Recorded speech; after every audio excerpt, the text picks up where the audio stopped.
Mari kita berdoa. Bapa di surga, terima kasih atas segala kebaikan Tuhan. Pada saat ini kami sudah memuji dan memuliakan nama-Mu, dan tiba saatnya bagi kami untuk mendengarkan firman-Mu. Bukalah hati kami, bukalah pikiran kami, supaya firman-Mu dapat kami pahami dan kami dapat lakukan. Di dalam nama Tuhan Yesus kami berdoa. Amin. Shalom. Shalom. Shalom. Ya, puji Tuhan, pada kesempatan yang indah ini Tuhan masih memberikan kesempatan kepada kita untuk kembali memuji Tuhan, dan pada saat ini kita akan mendengarkan firman Tuhan. Kita buka Alkitab kita yang terambil dari Mazmur. Mazmur 1 ayat 1 hingga ayat yang ketiga. Semua bawa Alkitab? Alkitab juga bisa. Yang dari HP. Yang penting jangan dibalas WA pacarnya. Lagi dengar firman Tuhan gitu ya. Mazmur 1 ayat 1 hingga ayat yang ketiga. Saya akan bacakan, kita akan bacakan secara bergantian. Saya bacakan ayat 1 dan Bapak Ibu sekalian bacakan ayat 2. Dan ayat ketiga kita bacakan secara bersama-sama. Jalan orang benar dan jalan orang fasik. Berbahagialah orang yang tidak berjalan menurut nasihat orang fasik, yang tidak berdiri di jalan orang berdosa, dan yang tidak duduk dalam kumpulan pencemooh. Tetapi yang kesukaannya ialah Taurat Tuhan, dan yang merenungkan Taurat itu siang dan malam. Ia seperti pohon, sama-sama, 1, 3. Ia seperti pohon yang ditanam di tepi aliran air, yang menghasilkan buahnya pada musimnya, dan yang tidak layu daunnya, apa saja yang diperbuatnya berhasil. Cuma satu yang datang hari ini ya, cuma satu suaranya. Well, 1, 2, 3, 4, 5, 6, 7 ya, tapi nggak apa-apa lah, nggak bawa Alkitab ya. Baik, Bapak Ibu yang terkasih dalam nama Tuhan Yesus Kristus, siapa di sini yang jengkel ketika melihat pohon durian atau pohon rambutan? Contohnya kita sudah tanam bertahun-tahun pohon rambutan atau pohon durian lah gitu ya. Biasanya kan pohon ini yang mempunyai musim tersendiri kan. Sudah tanam, kita capek-capek, kita rawat dengan baik. Tiba-tiba pas di musimnya, kan 1 tahun sekali berbuah kan. Tidak berbuah. Tidak menghasilkan buah. Sementara di tetangga kita pohon duriannya begitu banyak buahnya sampai dijual, atau rambutannya begitu banyak buahnya sehingga dijual ke tempat lain. Siapa yang jengkel kira-kira? Jengkel nggak semua? Jengkel. Pasti jengkel. Karena sudah ditanam dengan baik kan begitu ya. Nah, Bapak Ibu terkasih dalam nama Tuhan Yesus, kita ini ibaratkan seperti pohon yang ditanam oleh Tuhan dalam hidup ini. Kalau kita tidak menghasilkan buah dalam hidup kita, siapa kira-kira pemilik kita? Tuhan kan? Sama tadi halnya dengan pohon rambutan itu. Kita pemilik pohon rambutan atau pohon durian itu. Kalau dia tidak menghasilkan pada musimnya atau 1 tahun sekali, ataupun terlambat saja pun, jangankan tidak menghasilkan buah, terlambat saja pun kita sudah jengkel kan? Pohon rambutan atau pohon durian itu ibarat dengan kita. Yang dimana Tuhan mengharapkan kita menghasilkan buah dalam hidup ini. Bagaikan Tuhan menanam kita dengan begitu baiknya. Jadi kalau kita tidak menghasilkan buah, sama halnya tadi kita itu, si pemilik rambutan itu, kita itu. Kalau kita tidak menghasilkan buah dalam hidup ini, Tuhan bisa jengkel terhadap kita. Nah, Bapak Ibu terkasih di dalam nama Tuhan Yesus, teks yang kita baca pada saat ini, khususnya di ayat yang ketiga dikatakan, ia seperti pohon yang ditanam di tepi aliran air, yang menghasilkan buahnya, yang tidak layu daunnya, apa saja yang diperbuatnya, yang menghasilkan buahnya pada musimnya. Ya, karena memang ada suatu pohon, musimnya saja pun tidak menghasilkan buah. Bahkan ada yang terlambat, ada yang tidak menghasilkan sama sekali. Karena apa kira-kira? Ya karena mungkin tidak menyerap segala. Mungkin kita sudah kasih apa ya, kasih pupuk atau kasih apa semuanya. Tapi karena akar-akarnya itu tidak menyerap dengan baik, sehingga tidak menghasilkan buah pada musimnya. Bapak Ibu terkasih dalam nama Tuhan Yesus kalau kita melihat pada ayat yang kedua, kenapa sih pohon ini tidak menghasilkan buah? Atau kenapa sih hidup kita kenapa tidak menghasilkan buah? Kalau dilihat ayat 1 dikatakan, berbahagialah orang yang tidak berjalan menurut nasihat orang fasik, yang tidak berdiri di jalan orang berdosa, dan yang tidak duduk dalam kumpulan pencemooh. Itu ayat 1. Nah, kalau kita melihat ayat 1 itu ada 3 kata kerja, ada 3 aktivitas yang sering kita lakukan. Tanpa kita sadari pun, sering kita lakukan. Ada 3 kata kerja. Yang pertama, berjalan. Yang kedua, apa? Berdiri. Yang ketiga, duduk. Siapa di sini dalam satu hari tidak pernah berjalan, berdiri, duduk? Tanpa kita sadari pun, contohnya terlambat apa ya? Apalah contohnya? Ada nggak terlambat ke gereja merasa gelisah? Terlambat apa biasanya kita? Contohnya terlambat sekolah, yang sekolah kan? Atau terlambat naik pesawat. Udah jam 5, apanya? Contohnya jam 7 apa aja pesawatnya, dan dia harus sampai di bandara jam 6. Terlambat dia, bangunnya jam 6 kan gitu. Tiba-tiba tanpa berpikir pun otak langsung berdiri dia kan, langsung duduk gitu kan, sebutkan. Artinya apa? Tanpa kita sadari pun ketiga aktivitas ini sering kita lakukan. Mungkin karena terkejut, mungkin tanpa pikirannya pun berjalan secara normal. Berjalan kau, tanpa begitu kita, tanpa otak pun memerintah, karena aktivitas ini sering kita lakukan begitu loh. Sering kita lakukan keseharian. Nah, itulah sebabnya kenapa si pemazmur ini mengatakan ketiga aktivitas ini sangat perlu kita perhatikan. Berjalan, berdiri, sama duduk. Karena ini aktivitas yang sangat urgen. Tanpa kita sadari pun, ini selalu kita lakukan. Makanya di situ ada kata tidak selalu. Tidak berjalan, ya kan? Tidak berdiri, tidak duduk. Ada bentuk negatif di situ. Artinya gini, jangan berdiri, jangan berjalan. Artinya berjalan ini jangan kau gunakan untuk hal yang jahat. Contohnya gini, jangan berjalan menurut nasihat orang fasik. Jadi jangan dilakukan itu ke hal-hal negatif. Jadi ketiga aktivitas yang gampang kita lakukan ini, jangan sampai-sampai kita lakukan ke hal-hal negatif gitu maksudnya. Karena apa? Karena ini secara tidak sadar pasti kita lakukan. Jangan berjalan. Contohnya, menuju. Contoh, tempat. Kalau laki-laki contoh ya, pelacuran, nah gitu. Atau, jangan berdiri. Dengan apa? Dengan apa contohnya? Penggosip, begitu ya. Jadi jangan kita lakukan ketiga aktivitas ini untuk hal-hal negatif. Karena apa? Karena ini sangat rawan dan pasti kita lakukan. Tapi sangat bagus kalau kita lakukan ke hal-hal yang positif gitu maksudnya. Makanya dikatakan tidak. Makanya pertama, tidak berjalan menurut nasihat orang fasik. Yang kedua, tidak berdiri di jalan orang berdosa. Yang ketiga, tidak duduk dalam kumpulan pencemooh. Semuanya negatif itu.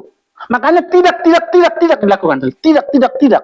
Supaya dengan ada kata tidak ini, supaya melarang kita melakukan ketiga aktivitas ini ke hal-hal negatif gitu maksudnya. Karena apa?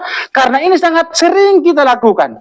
Kalau sempat kita lupa, akhirnya kita lakukan ke hal negatif, nah itu. Karena apa? Karena aktivitas ini sangat sering kita lakukan. Artinya apa yang dimaksud di sini? Artinya mari kita keseharian hidup kita gunakan untuk kebaikan Tuhan.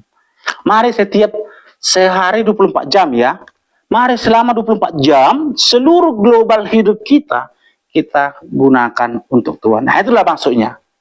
Jadi itu yang harus kita perhatikan. Yang kedua, ketika itu sudah kita lakukan, ayat yang kedua, tetapi kesukaannya ialah Taurat Tuhan. Firman Tuhan, yang merenungkan Taurat itu siang dan malam. Tadi yang di ayat yang satu itu, yang berusaha dia melakukan hal-hal yang jahat 24 jam. Makanya jangan dibilang, dilawan dengan ayat kedua, tetapi yang kesukaannya adalah Taurat Tuhan, dan yang merenungkan Taurat itu siang dan malam, 24 jam juga. Artinya, mari kita gunakan hidup kita ini 24 jam kepada Tuhan, dan juga 24 jam untuk merenungkan firman Tuhan.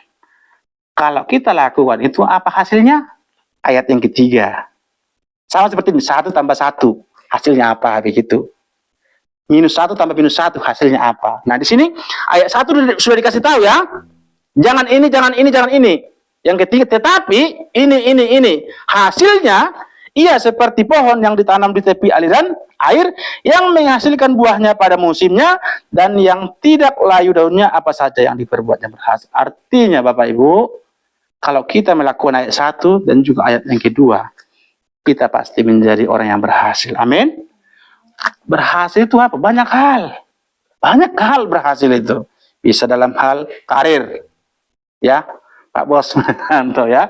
Bisa hal dalam hal percintaan. Ya, betul, percintaan. Ya, ini juga kan harus harus betul digumulkan mencari pasangan hidup. Jangan asal jadi.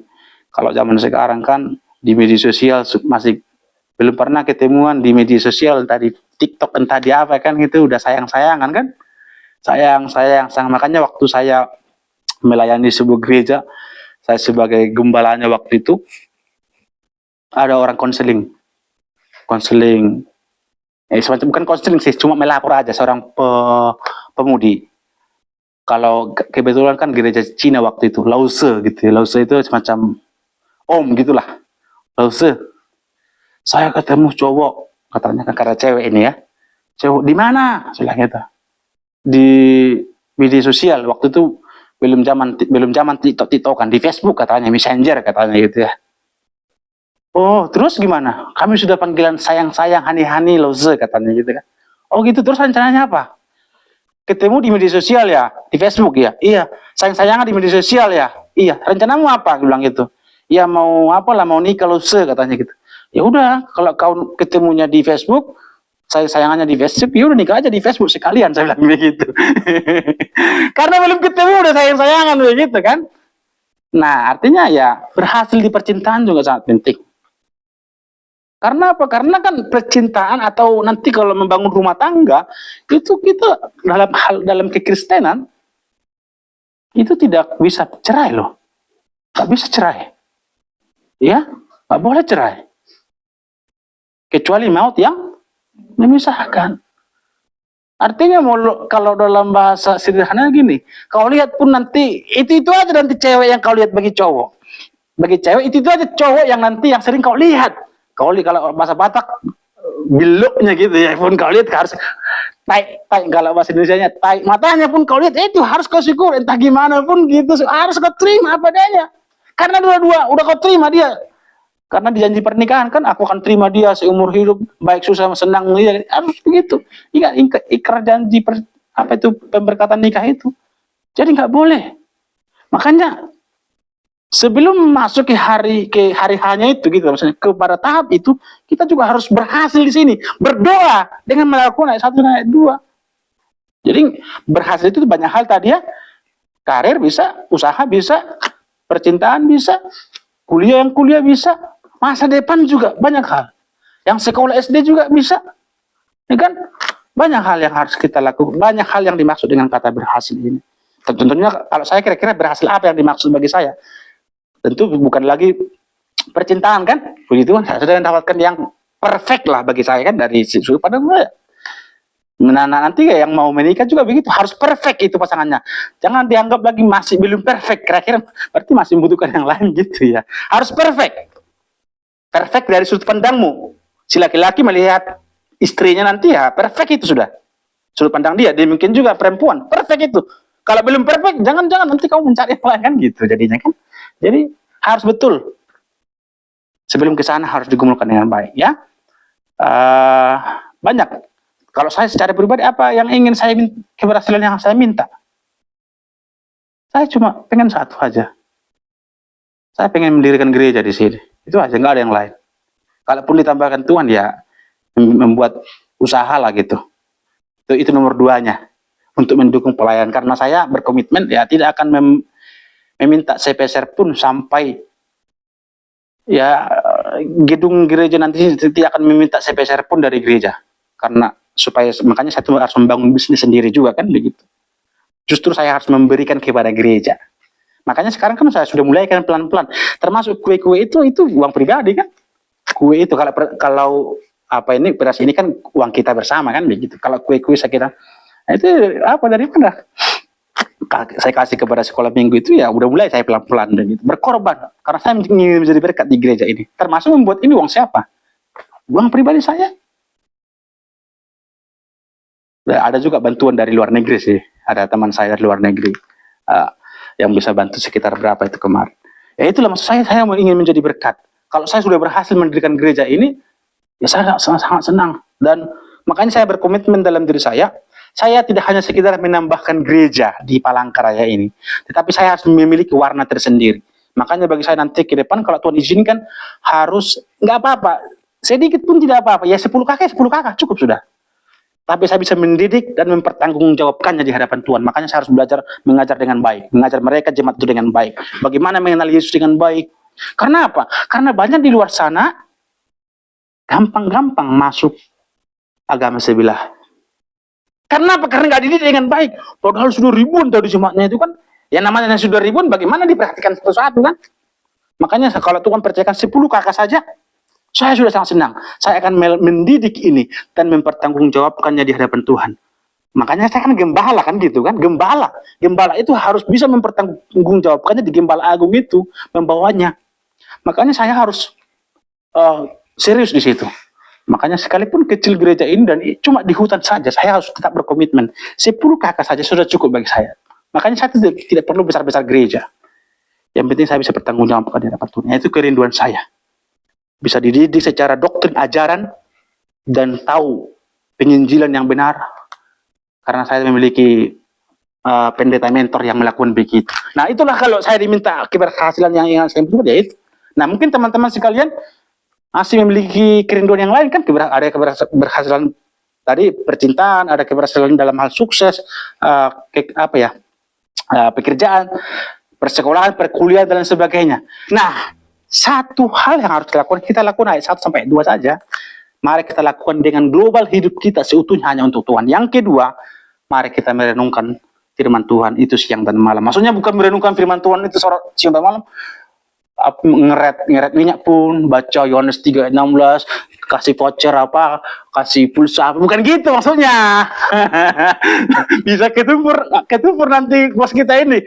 Kemana pikiran bilang nanti gak fokus lagi. Kenapa? Karena dia bilang Pak Pendeta tadi harus merenungkan firman Tuhan dan siang dan malam.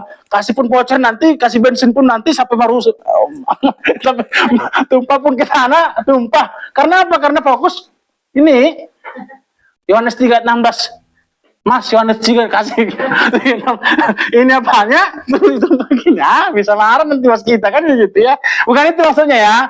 Artinya mari kita kasih global seluruh kehidupan kita, segala gerak-gerik hidup kita. Makanya kan di dalam pengakuan dosa itu dikatakan di situ setiap dosa yang kita lakukan kita serahkan semua, kita ampun kepada Tuhan kan begitu. Nah oleh karena itu Bapak Ibu terkasih dalam nama Tuhan Yesus, kita bersyukur hari itu pada saat ini. Kalau kita ingin menjadi orang berhasil, mari kita lakukan atau kita serahkan segenap hidup kita kepada Tuhan dan kita memuliakan Tuhan, merenungkan firman Tuhan itu siang dan malam. Artinya segala kehidupan kita itu tidak bertentangan dengan firman Tuhan, tidak bertentangan dengan Tuhan. Jika kita melakukan bisnis kita tidak korupsi, kita melakukan ini, kita tidak apa, semuanya hanya untuk kemuliaan Tuhan. Itu maksudnya ya. Jadi nggak baca atur sambil baca Alkitab. Apa mas? Nah, bukan begitu juga. Sambil baca Alkitab bukan begitu juga ya. Jadi coba diperhatikan dengan baik. Oleh karena itu mari kita renungkan firman Tuhan ini supaya kita semakin hari menjadi orang yang berhasil dalam segala aspek kehidupan kita. Mari kita berdoa. Bapa di surga, pada saat ini kami sudah mendengarkan firman-Mu. Kiranya firman-Mu ini meneguhkan hati kami supaya kami semakin orang-orang yang berhasil di hadapan Tuhan yang melakukan perintah-Mu. Terima kasih Bapak yang baik. Kami serahkan semuanya ini dalam nama Tuhan Yesus kami berdoa. Amin.